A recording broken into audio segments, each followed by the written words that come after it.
Hello, and welcome to another episode of Bloodhouse, the show where we talk about art house horror movies. I'm your host, Joshua Conkel. We do not have beloved Drusilla with us again today. She is still recovering from her multiple surgeries. Turns out that is difficult to do. But I have a very special guest instead. This is someone we've wanted to have on the show forever and ever. I promise we'll have her back when Drusilla is here. But it is artist, writer, and producer of the Queer for Fear docuseries on Netflix, Nay Bever. Hi, Nay. Hi. How are Hello. you? I'm pretty good. Pretty good. Happy to be getting in some sunshine hours during the day here. Yeah. I forgot to mention that Nay was also one of the co-hosts of Attack of the Queer Wolf, the podcast that I miss most in the entire world. Oh God. And where we met. Yeah, that's true. That's where we met. Yeah. I was like, that girl is so, I don't know, when you listen to a podcast, you feel like you know somebody. And then in real life, I was like, oh, she's so much like more intimidating than I thought she would be. Yeah, I was kind of scared of you because you were like pretty quiet. And and obviously you're very smart and talented, but I was like, oh, she's quiet. That's scary. That is so hilarious. Yeah, I think that's like, someone asked me the other day, we were playing some kind of game and they were like, what is like the most unexpected thing people come to know about you? And I'm like, oh, actually, I think in person, I'm a lot quieter than people expect. Yeah, and I'm the nicer. same. I'm exactly the same. Yeah. They're like, oh, you're a sweetheart and like kind of quiet. And I'm like, Yeah. People from social media think that I'm really mean and snobby. And I am a little snobby, but I'm not mean. I almost everyone is like just slightly different. I feel like I don't try to be something different on the internet. Me neither. But just happens. But that's so funny because I think you're like so, smart and also intimidating that I think it's funny that you were intimidated by me because I was probably just sitting there quiet being intimidated actually. No, I can't believe that. Yeah, weirdly, I mean, I guess it's because I came of age in like the 90s and 2000s where it was like cool to be mean and snarky. And I haven't been able to successfully shake that from part of my personality. So my sense of humor is pretty dark and a little mean-spirited. But in person, where it counts, I'm actually, I think, a kind person. Most definitely. Yeah, exactly. Where it actually counts in real life and like interacting with other people. Yeah, exactly. Yeah. So what have you been up to? Have you been able to see any cool movies? Have you been watching any good shows? Give me the rundown. Yeah, I have, after kind of all through October. Of course, October is always really busy for people like us. Yeah. But also with Queer for Fear airing and just like still wrapping up stuff on that. And then all of these podcasts, appearances and whatnot. I feel like I hadn't been able to like really binge anything or like kind of watch things for fun. Yeah.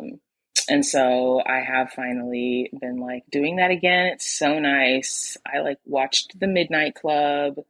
I'm dying to see that. I love Mike Flanagan. I love Mike Flanagan. Love him. I really liked that show. I felt like it was, I love a show where there's just like a lot of death or like the fear of death going on. Yeah. And like it has a really interesting premise for that show. And I will say that some episodes I like more than others. I think there's like 10 episodes, but a few of the episodes are just like so good. And there's definitely like queer characters.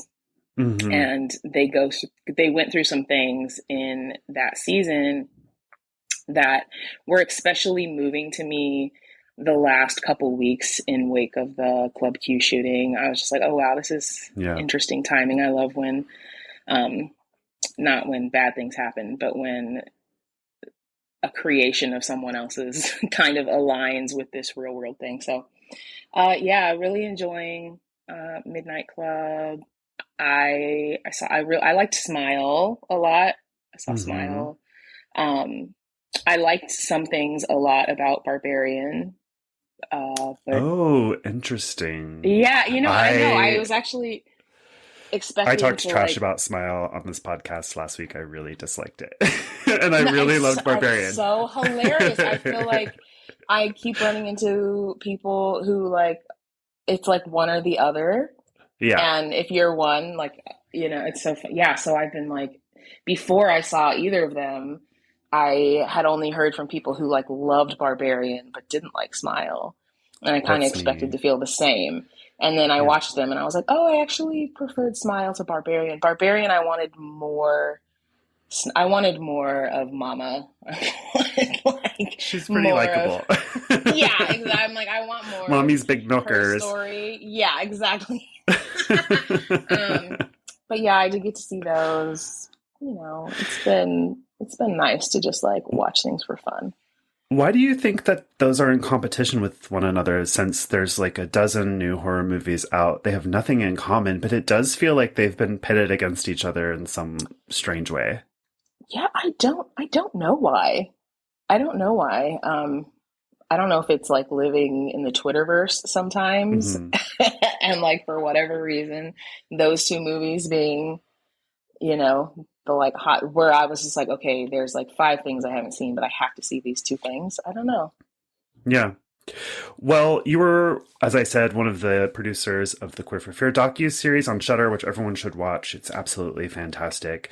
I would just want to know, like, one, who your favorite talking head was on the show, and two, if there were any film discoveries that you watched for, your work producing the series that you hadn't come across before that you want to Mm, shout out that more people should see. yeah. Favorite talking head. That's so hard. I feel like personality wise, definitely Tawny Cypress was like Mm-hmm. like I keep saying this about her and I'm like, God, I'm such a groupie, but she was just like the most captivating person I've ever met in my life. Yeah. Absolutely loved her so much. But in terms of like filmmakers, Kevin Williamson, I like when I go back and like watch his interviews because it's kind of like a intro screenwriting course For with the sure. things like different stories he told and just like different things he said. I find like watching his interviews to be, I hope that we, one, get more episodes, but I hope that at least there's opportunities to kind of showcase more of what folks have said because there's just like unbelievable moments, that just didn't fit into the show. Yeah. Um, so really loved that. What are some movies that I had to watch that Hmm. Maybe was it Crimes of Passion? I've never seen Yeah, it, to Crimes be of honest. Passion. I felt like was a really good. I hadn't watched Lair of the White Worm since I was like very young, so like that was really Ooh, good I to love revisit. that movie. Yeah, that's a good one. I So just rewatched that amazing. too. It was on the Criterion 80s horror Oh collection my that was God. out in October. And so I rewatched it then too. It's good. The style of it It's is really so good. impeccable. Great Yeah. folk horror movie. Yeah.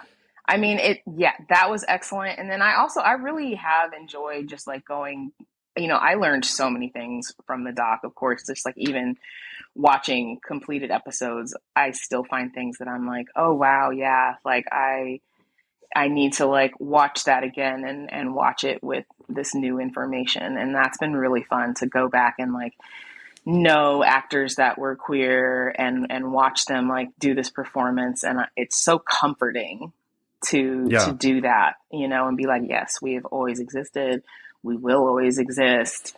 Yeah, so that's probably my favorite part is to watch something with like new eyes. Yeah. I think that's part of being a horror fan is if you love something, you have to kind of rewatch it again every couple of years.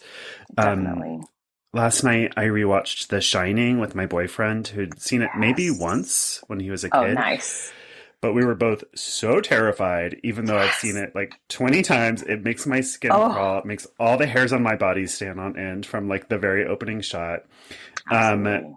But what I noticed for the first time this watch through was Shelley Duvall's fashion, which is really good. She's giving Yeah. bell bottoms and scarves and little velvet blazers, and she just looks. Yeah. I mean, she's one of those people like Angelina or Angelica Houston, who's just like Oh really my God. beautiful in a strange sort of way. Yeah. But what a beautiful movie! It's so gorgeous to Yes. look at, as well as being horrifying.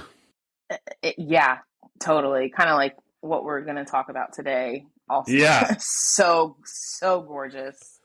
Yeah. So gorgeous. Well, I mean, this is a movie that I think came to a lot of people's attention. Maybe I should just speak for myself. This came to my attention through another Shudder horror doc, Horror Noire, which is about the history of Black horror. And this is a movie that Nay picked for the episode, and a movie that I'm seeing for the second time after having seen it through that documentary. But of course, we are talking about from 1973, written and directed by Bill Gunn, Ganja and Hess. The only perversions that can be comfortably condemned are the perversions of others.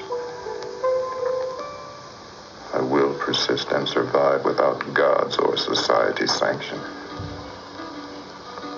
I will not be tortured. I will not be punished. I will not be guilty. The blood of our Lord Jesus Christ, which was shed for thee, preserve thee body and soul for everlasting life. Drink this in remembrance that Christ's blood was shed for thee. And be thankful.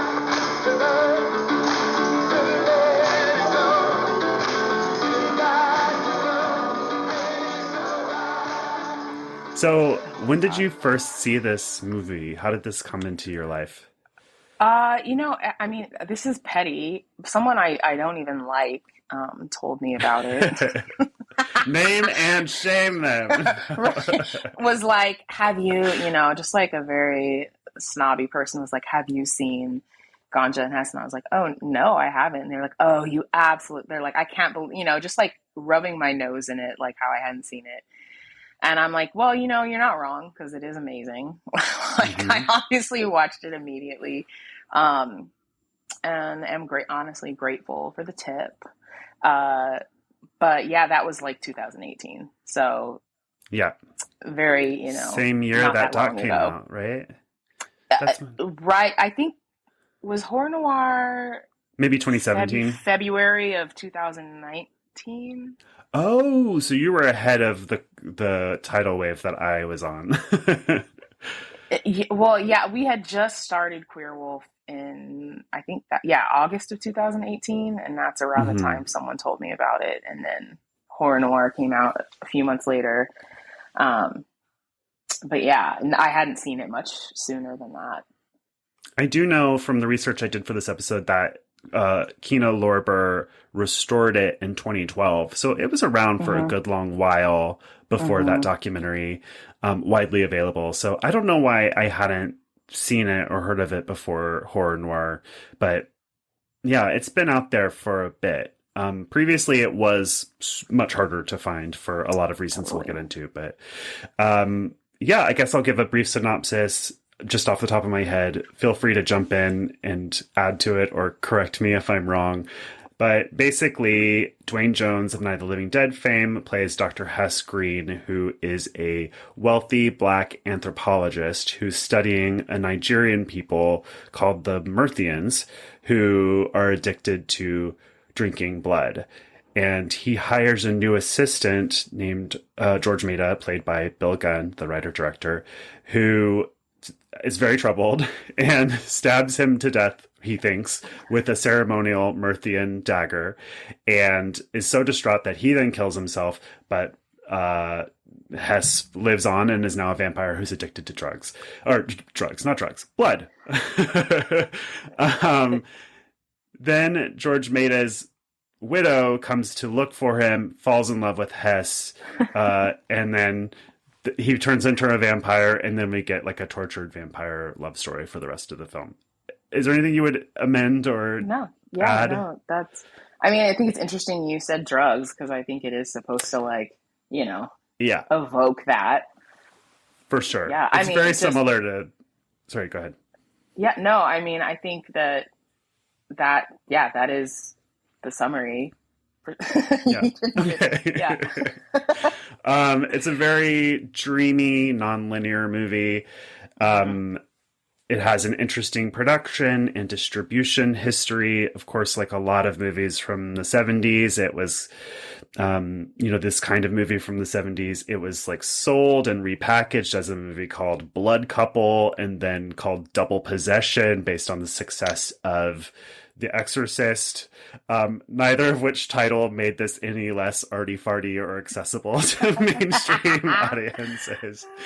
But yeah, this is an early 70s movie. It's got a lot of the things about 70s art house horror movies that I love, which is like unhinged score, people running through fields, looking beautiful, vibes over story, gorgeous people just laying around talking. It's very much a mood exercise. Oh, it's so nice to look at. I think if I had watched it as a young person, I would have based a large part of my personality around it. Like it's so moving. Just even if it was like muted the whole time, it would still be so captivating. It's really gorgeous. Bill Gunn, the writer-director, is a pretty well-known playwright at the time. He'd worked with people in theater like Marlon Brando and people like that. So he was kind of a big name in theater when the producers asked him to make a vampire movie for $350,000. He wasn't super into the idea, but I guess he saw it as an opportunity, which thank God. And really, the idea was meant to be a cash grab off the success of Blackula. So Bill Gunn took the idea of making his version of Blackula and made this. I love that. It's like, okay, I love when people get an opportunity and it's like they actually do something else. Yeah. It's like, okay, this opportunity was handed to me for these reasons. But he was still able to do something that was different than Blackula, like not, and as many times as people tried to change it back into to something else, it's like persevered, and that's just fucking cool. Yeah. And Blackula is a great movie, but we didn't need another Blackula. We needed this, like... Yes. I don't know. Absolutely. Sometimes innovation comes from exercises like that, like make your own Blackula or whatever, and then you get this, and that's sort of more special. Absolutely. No, that's totally true. And I love when people, I'm like, did you need, I wish we could have that conversation with Bill Gunn. Yeah. Should read the script, actually. I'm like kind of interested in that. Well, so when they recut it to make Blood Couple, apparently Blood Couple is not bad, actually. So a lot of the arty-farty things for this movie were done by Bill Gunn in post-production, like through editing and adding different sounds and music and stuff. Apparently what he filmed was actually closer to like a linear script, and that's more what you're getting in Blood Couple. So I'd be interested in seeing that, actually. Yeah, definitely. The music is by Sam Wayman, who is Nina Simone's brother, which I thought was interesting. There's like weirdly a lot of like black pedigree of the 70s in this movie, but from like really disparate sources. So like Nina Simone's brother, Bill Gunn, who's like a theater guy, Marlene Clark, who plays Ganja, was on Sanford and Son, which was like hugely popular. You have Mabel King from What's Happening in a non-speaking role as an African queen in flashbacks. It's weird because Mabel King is like a legend and she doesn't have any lines in this. I know her as Eveline from The Wiz, and I actually paused the movie to go watch No Bad News from The Wiz. It's such a weird flex to have like a legend in a non-speaking role. Yeah, it's like this is like sort of weirdly a lot of black pop culture pedigree coming together for this tiny movie. What do you think of the performances in this movie? I think everyone is sexy. I think Duane Jones is so gorgeous. Oh, I, oh my I God. mean, he's hot in Night of the Living Yeah. Dead, in a sort of clean cut, all American way. But here, where he's like got 70s scruffy flower child, natural hair vibes, he's Yes. so hot. Yeah, he's so much hot. I feel like he had to be like in Night of the Living Dead. He really had to be this character that I don't know, he's like good. You're like, oh, this is a good person. This is like somebody who is like courageous and, just obviously a very different person than in Ganja and Hess. And I'm like happy to see this kind of wild side of him per se. I like if I imagine them in the same universe. Like it's so to think of Duane in Night of the Living Dead as someone suffering from some kind of addiction or trying to assimilate in a way that, well, I guess similarly in both movies, like there's this idea of, no matter how much you try to assimilate, they're still going to kill you or like you're still going to die. Yeah, There's probably some lesson there, I guess. perhaps there is. Speaking of assimilation, this movie, I think, is very concerned with assimilation.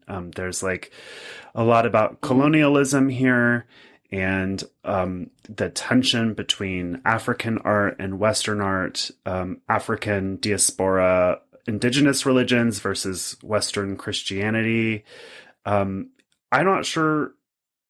It's hard to parse out. Like, I don't know what I would say about it other than like it's the most present theme other than addiction, which is in most vampire movies. Yeah.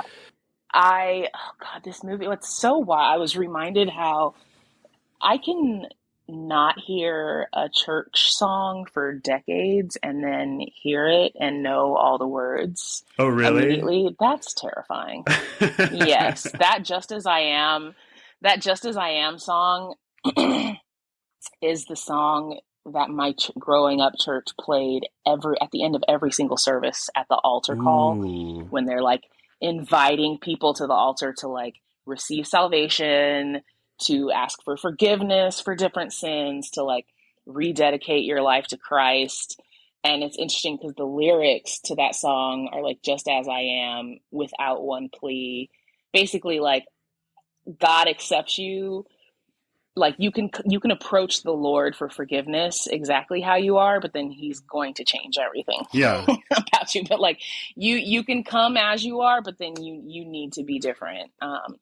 Like either the salvation is going to change you, or like you're going to change yourself for the salvation. And that it like evoked such a feeling from me to hear that song in the context of this film and be who I am now and like not be a Christian and like have, age and like time away from that environment. I was like, this is just like the most perfect song to use. Yeah. I didn't know that. I mean, So I perfect. grew up Southern Baptist, but I don't remember that song. Oh, Yeah, right. I'm from Kentucky, so Oh, right. Church of Yeah, God. you're from Kentucky. I'm from Illinois, Yeah. which is, we're neighbors. Yeah. What part of Kentucky are you Eastern from? Kentucky, so Harlan area, so coal miners, Okay. truly the holler. Yeah, totally. Yeah. I had a thick ass country wild. accent until I was 10, and I purposely lost it because kids made fun of me so much when we moved away. Because we moved to like Philadelphia and then San Diego, and so I had a thick hillbilly accent, and those kids were not kind about it, so I lost it so fast. But I wish I had it back because honestly, men in California would be so horny for me if I had a thick hillbilly accent. Okay. Men like accent. I mean, everyone likes an accent. Yeah, people do love accents. That's so funny. When I left Illinois, I never thought I had an accent. And obviously, Midwesterners are like all displaced Southerners. Like, there's definitely an accent. And when I moved to Boston for grad school, I had never thought of myself as like a country person. And I got to Boston, and the minute I would say anything, people were like, "Where the hell are you from?" Yeah. And I didn't realize like that up against like East Coast was like blaringly different. Yeah. And I think I've definitely changed. Like my accent has it like lessens, and then if I go home and I spend time around people, I notice when I come back, it's like raging again. Yeah. Which I actually love. Yeah, no, and accents are. My parents lost theirs too because they've lived in Washington State for over 20 years now. But I just spent Thanksgiving with them, and my dad, I noticed, will say like up air instead of up there. You know, it's like these like little hangovers. I went up there to Piggly Wiggly, and so it hangs on. Oh, I love it. Well, this movie is. I mean, there is an interesting theme of like Christianity in Black Americans' lives, and it doesn't strike me as a coincidence that he's an anthropologist who studies Africa, and then the vampirism in this movie is not the traditional take on vampirism. It happens through getting stabbed with this Myrthian dagger, ceremonial dagger, in the context of a ceremony. So it's a little. Sometimes it feels like I don't know what the movie is trying to say about Africa versus like American Christianity, basically. I mean, ultimately, Hess's desire to go back to Christianity kills him at the end of the movie. But it's also interesting that like a Myrthian, and by the Myrthians, I assume that they're fictional, right? I don't know, but it struck me as interesting that this African ritual turns you into a vampire, which is a curse. It's a burden. So it feels like these two characters, Ganja and Hess, are kind of caught between these two religious traditions and can't win either way. Yeah. I'm not sure what the movie is saying about those things. I don't know if you learned this in your Baptist church, but in mine, they had the belief that people of the African diaspora were cursed because one of Noah in the ark, one of his sons, Ham, there's a story in the Bible where Ham sees Noah gets drunk, basically. Noah gets drunk and takes his clothes off, and his son Ham sees him and laughs, which is like, duh. It's like, if I walked in so on shady. A parent drunk naked, I'd be like, you a fool. I would laugh. Get it together. But apparently that cursed Ham and all of Ham's descendants, which are all African people and their descendants. And there is still a belief among, obviously lots of white people, but some Black people as well, that the reason, basically all of the outcomes of white supremacy that happen to people of the African diaspora, that those things, it's not white supremacy, but this curse from God. And actually yesterday, wow. I as I was driving through Leimert Park, I heard this man on a loudspeaker talking about this curse that affects Black people, and causes poverty and crime and lack of access to resources. So yeah, I'm like, it's a very common belief that I forget about because I know about white supremacy. But then am reminded there's something about religion that wants to both take away your agency, but also conveniently take all of the blame off of oppressive people. And so there's something to that. There's something to that there. Yeah. Yeah. I didn't know that through my own church, but I did know that in the context of Mormonism, actually, because that is the reason that Mormons didn't allow Black members until the late 70s. That's right. Or something. That is right. Yes, exactly. Yeah. It's interesting to view this movie in the context of colonialism and American Christianity and its effect on Black Americans, because there is something about, and I'm not an expert on this of course, but there is something about the experience of Black Americans who are the descendants of slaves versus the experience of Black Americans who are recent immigrants from Africa or the Caribbean.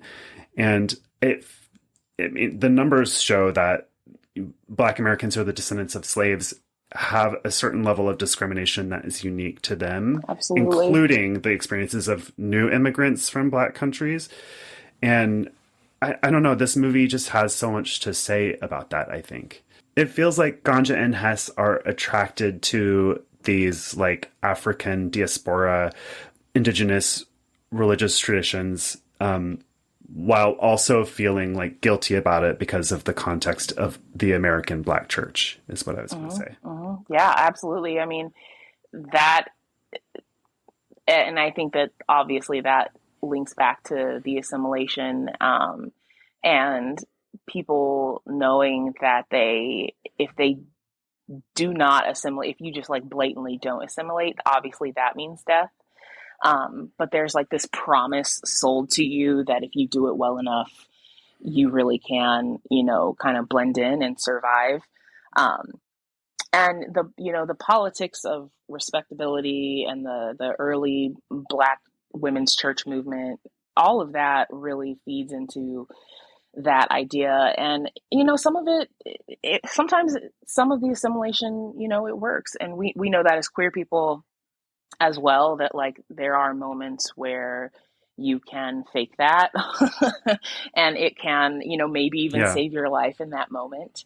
But unfortunately, we also know that it's like you can choose like a faulty system of protection over your happiness, but like that ultimately that won't save you either, because it's bigger than that. And the moment that you stray outside of this idea of respectability that changes from person to person, you are immediately the thing that you've been trying not to be to everyone. And it's so harsh and it seems so unfair, because, well, it is. Yeah, I experienced that in my relationship because my boyfriend is, he appears to be straight to people, whereas I'm more effeminate. And so I just trigger a lot more homophobia when I'm in the world than he does. And I've had this with other people that I've dated in the past with like, holy shit, because somebody will call me faggot or something at the park and they're like, no one ever does that to me. And I'm like, well, you're lucky. It happens to me sometimes, but yeah, it's an interesting dynamic at play in this movie. We should talk about Marlene Clark, who's so incredible in this movie. Yeah. So beautiful, so talented. She didn't do much of anything beyond Sanford and Son, which she was on for several seasons, which is nothing. I mean, it was a huge hit show. But I love that show. What a great actress. Yes. Me too. Love it. When I actually watched as a child. So when I saw her in this, I was like thinking about how as a kid you have no concept of acting being like a job and like people having like multiple parts of their life. And she's so wonderful in this. I really feel like I said earlier, I would have tried to make my personality all about her. As a child, I would have wanted to be this like, I don't know. Yeah, I would have wanted to be a lot like her. I mean, I guess what I'm saying is that I still admire her very much. She's and amazing. Oh my goodness. There's a great scene where she shows up to the house and they're having dinner and she asks him a series of like impolite questions, like how much money do you have or things like that. And he tells her that she's being rude and she says, oh, well, I specialize in impolite questions because that's how you really get to know somebody. And I just thought that was so good, like such good dialogue and so relatable. It's like, it's so true. And it's also such an affront to, assimilating, period. It's like, there's this way I'm supposed to act, there's this way you're supposed to act, there's these answers you're supposed to have, and I'm not supposed to ask these things. But like, obviously it's like working outside of that is how you actually find out things. But it's like honesty is never the point of assimilation, obviously. And Yeah. I love a like brazen, outspoken woman.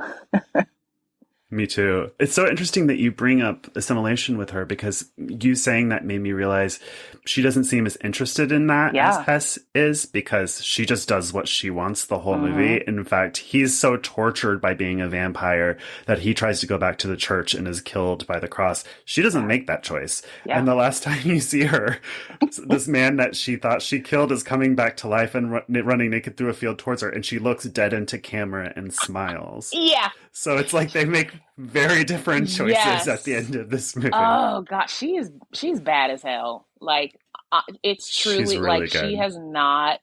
Well, I don't know if she like maybe she previously bought into the idea of assimilation, but I think what happens to like a lot of us is that we're like, oh, this isn't working, and also it's miserable.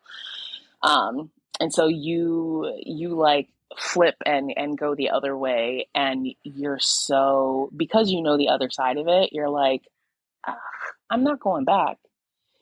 And it's like, that is like the most inspiring point for me. I feel like it's really important to see people choose to do that, and to see, like, even obviously people still have fears and concerns, but to see them push through that and be just out there and who they are.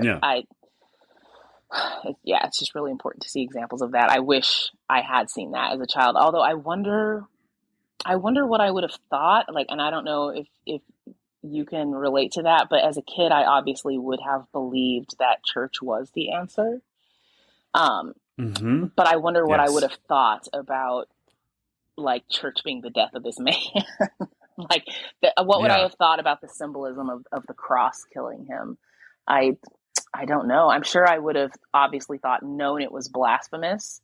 And I would have like felt some fear around that, but I also would have been like intrigued. Totally. Yeah. Religion really did a number on me as a child. God. I continued to go to church by myself as a small child, even after my parents stopped going. So my parents would drop me off at this like evangelical church as a 6-year-old, and I would just go to church by myself and not do Sunday school with the kids. I would sit through the church service with adults with my little tie on. And I knew that there was something different about me.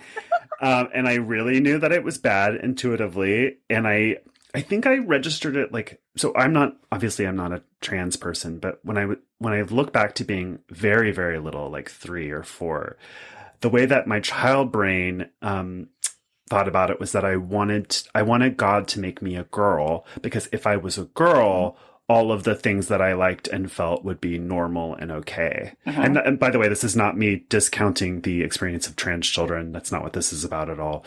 I'm just saying, like, that's how my childish brain registered that experience. Yeah, it really fucked me up. Of course. I mean, that completely makes sense. I can remember having, like, if I was experiencing something incredibly, what I knew, I'm like, if I could pinpoint, this moment is hard because I'm not white, like, because I do not have 2 white parents.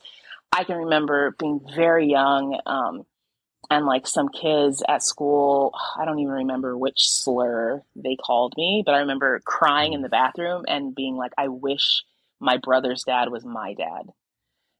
I didn't even have the words to be like, I wish I wasn't Black.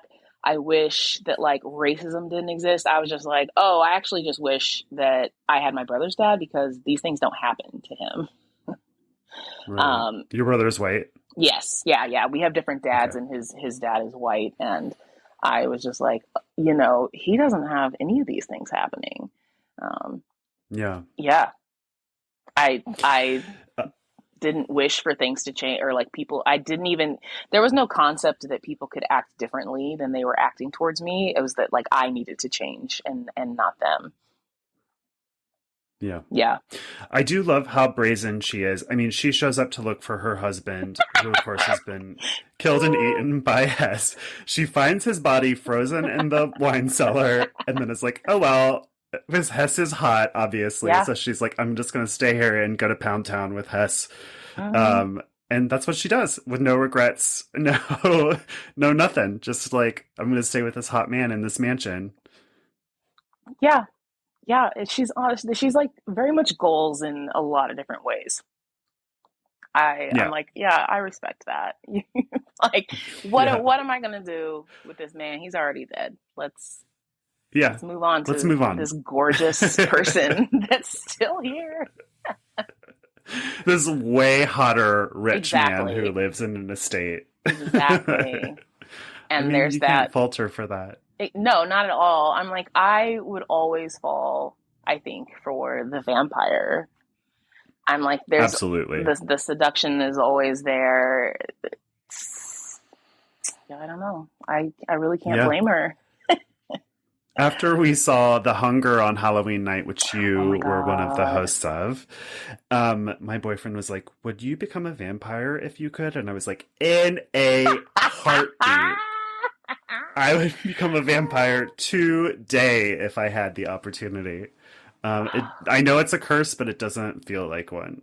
Good for you. I don't want to live forever.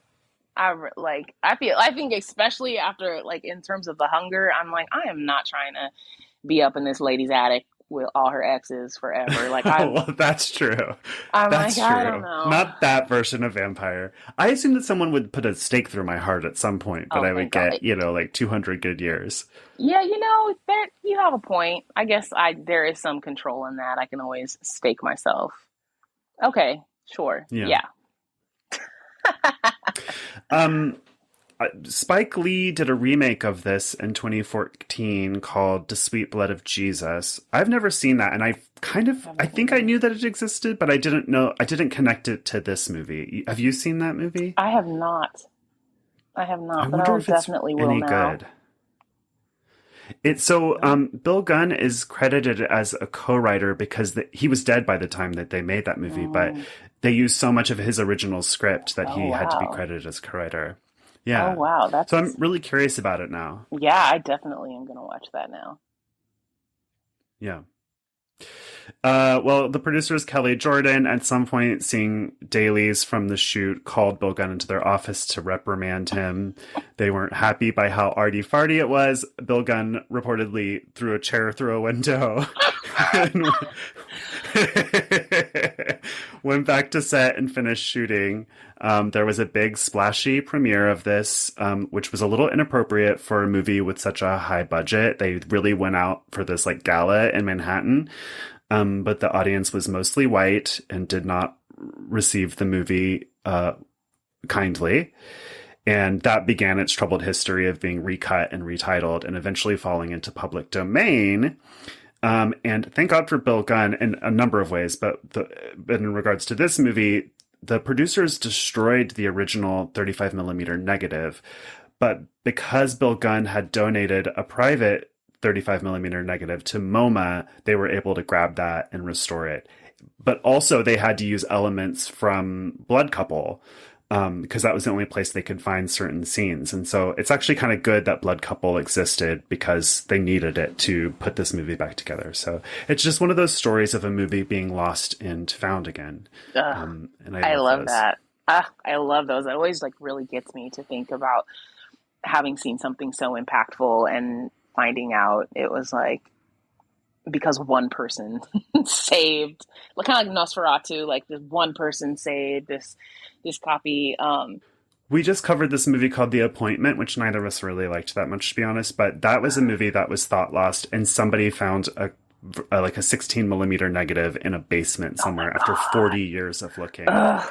So I love it. It happens all the time. I love it. And it's like in this era of streaming, you have this false idea of like being able to find any movie that you want, but it's actually not true. There are fewer movies in all the streaming services that would be in your like town blockbuster in the 90s. And movies are disappearing all the time.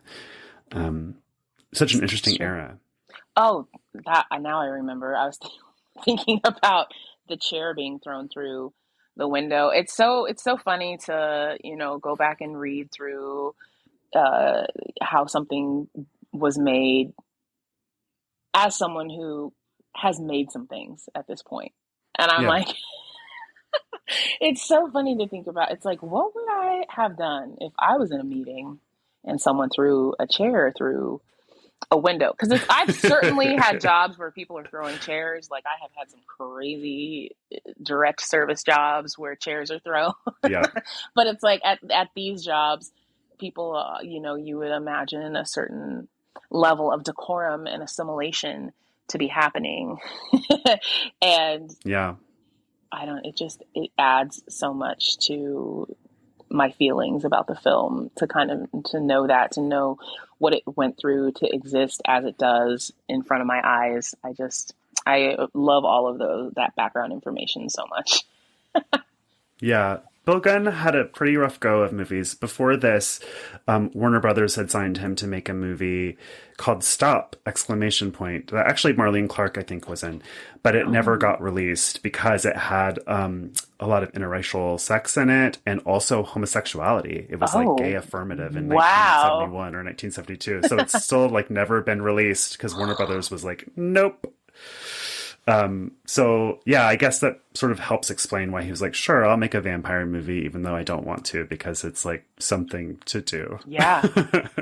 Yeah. I mean, yeah, I know. Definitely sometimes it's like, I don't know if the end result of this will ever be viewed by anyone, but I need a check right now. So if I'm going to be paid to make it, that's fine. I will worry about the other bridge when I get to it. I'm so glad he did. Yeah. Me too. I mean, he was also a playwright and a novelist, and sometimes we discount the importance of theater. Like Duane Jones is somebody who did mostly theater, and sometimes people will say like, oh, he should have had a bigger career in this way that makes him sound sort of like sad, but he had a major theater career. And so, I mean, I would love to have more Duane Jones films, obviously, but it's not nothing to do theater. Yeah, absolutely not. We forget there's so many jobs that you're never going to see. And there's this obvious pull to film and celebrity life because we get to see parts of that. We get to like witness someone we assume is rich. And so often they actually aren't. I think especially like once you live here and work here, you're like, oh yeah, there are people that you will know by name and sight, but like that person can't pay their rent or like, it's like they, or even, sorry, I just like, there are so many like workaday artists in LA that are poor or just doing fine. People that have houses with mortgages and are middle class and they just get a couple of commercials every year or they work on some TV show and it is what it is. And it's not a sad life. It's a great life. Not at all. I mean, not on the same level, but was it last Saturday? I got to watch your short. Was that just last Saturday? Oh yeah. He watches. Yeah. And had like the wildest, I think one of the most hilarious Hollywood moments of my life, giving Michael St. Michael a ride home to Long Beach. And this man, he has been in so many things. I'm like, this is one of the most interesting careers I have ever heard. Like, yes, please tell me about like every movie we brought up. You'd be like, oh yeah, I drove a car in that movie or like something just, and it's like, this is just like a much older gentleman living his, just working. It's like, I take this job, I take this job, I take this job. Oh my God. Delightful. I'm obsessed. So listeners, Michael St. Michael's you might know as the Greasy Strangler in the Greasy Strangler, but he also started his career as like John Travolta's hairstylist in the 70s and was in The Video Dead. And he was in my short film, He Watches, which Nay was kind enough to come to. And then Nay drove him home because he can't drive. So I was like, please don't get strangled, but thank you very much. I owe you a steak dinner or something. But I'm glad you enjoyed it. Yeah. I mean, I don't know about everyone else, but I've definitely felt increasingly isolated throughout the pandemic, like at different moments. And also just like, I really enjoy interacting with people way outside of my age groups, like very young people, very old people. Like it's just, it just like gives you something that you need. And I felt it was like delicious. It was like this very very strange old man telling me I mean, not just stories about jobs he's had, but like because we took the streets most of the way to his house, just random stories about this intersection. Oh, we filmed this in that building. Oh, so and so. And I was just like, this is what I live for. Like, I feel nourished now after having had this interaction.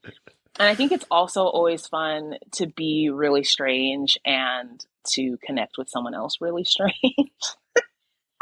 Totally. And just like have that moment. And then he did fake strangle me at the end, which he didn't warn me about, by the way. He was like, oh, we should take we should take a selfie. I was like, oh, absolutely. Like, please, I would love to take a selfie with you. He's like, should we do it inside the car or outside? I said, oh, I'll get out the car.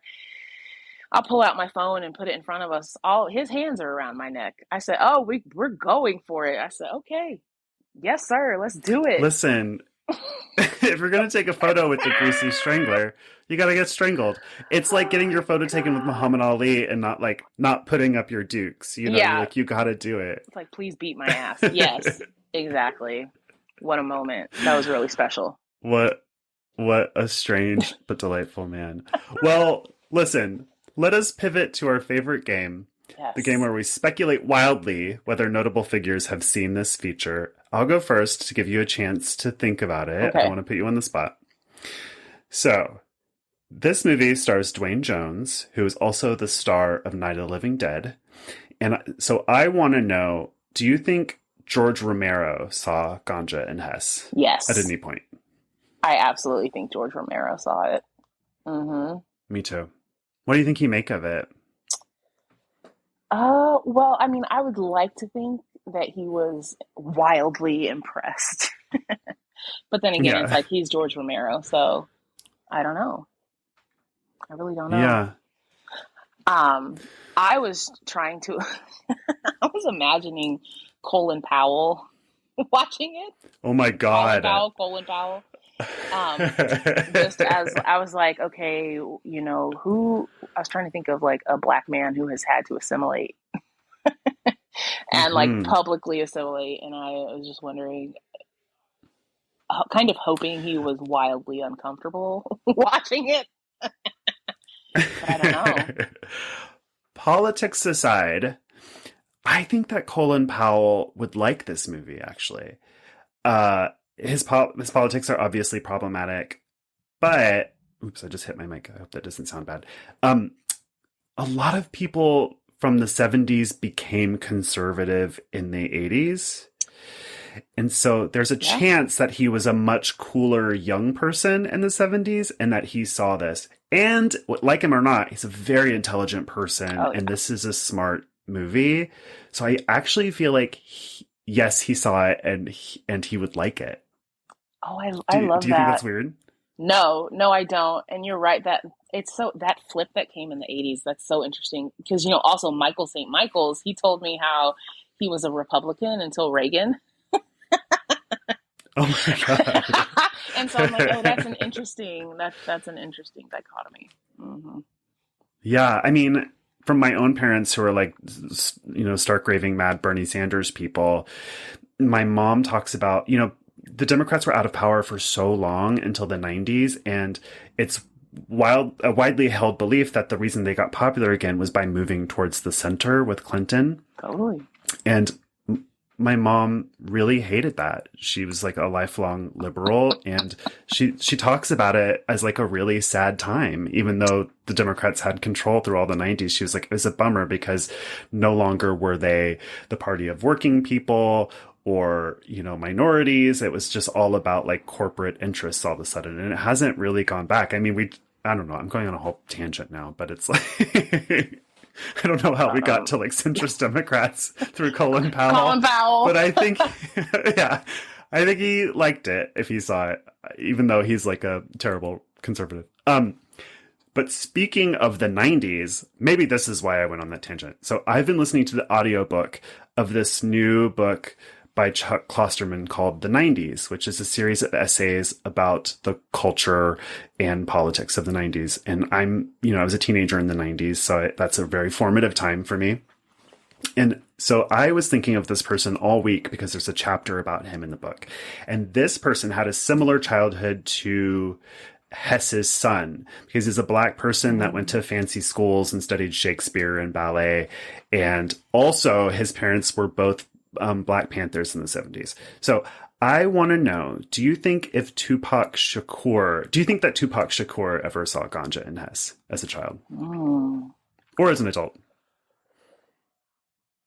Wow, that's such a good question. I think that if it was something playing on TV, like if Ganja and Hess had ever been on television, then it would be a yes. Yeah. But without it, I'm really unsure. Like, I'm kind of doubtful. I think the only way is like through his parents. Yeah, well, totally. But it was so hard to find. Yeah, for sure. That's. I think if Tupac had lived, I think by now, as like a middle-aged man, he would have seen it. Like, he would have the Blu-ray and be a big fan. But I feel like he probably didn't see it. I think he probably didn't get the chance. Yeah, I don't think he had the chance, but I think you're right that were he to be alive now, we would get to see the like artful poet side of Tupac, and he would probably host screenings of Ganja and Hess. I think that Tupac, if he had lived, I think he would have done like an Ice-T and become like an actor and maybe filmmaker. Because he was doing movies at the end, and he was really good. Yeah, totally. He probably would have become a filmmaker. Yeah. That is true. What about you? Do you got anyone else?